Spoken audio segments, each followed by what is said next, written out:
装车的滚装船你们见得多，能装这么贵的进口车还是不多见。今天就带你们看看这条拉着价值上亿货品的船是什么样的。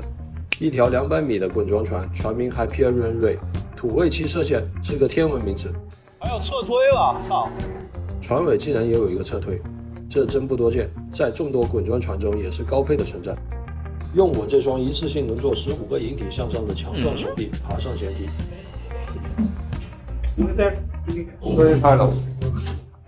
回头等一下我2位同事。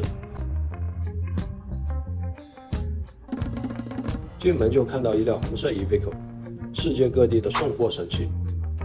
这里几辆双排货车也是红色，还是白色 Iveco， 原产国是哪里啊？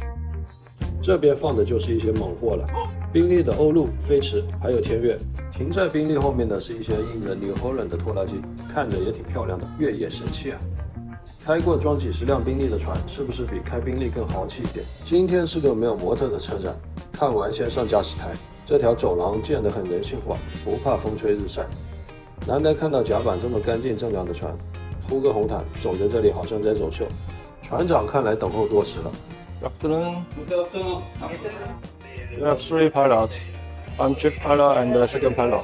跟船长交接一下，再获取一些船舶信息。我就先到房间稍作休息。标明职位的门牌，一张干净的床，独立淋浴洗手间，还有一张写字台。墙上是很有日系风格的画，船东应该是日本的。走廊也有很多，这一排排画可花了不少心思。还有东京的老地图，这里是健身房，我们的国球在哪都很受欢迎。休息好了，我接手开始靠码头，让我开着这条巨轮在夕阳下做一个华丽的转身，让船舷轻轻地贴上码头。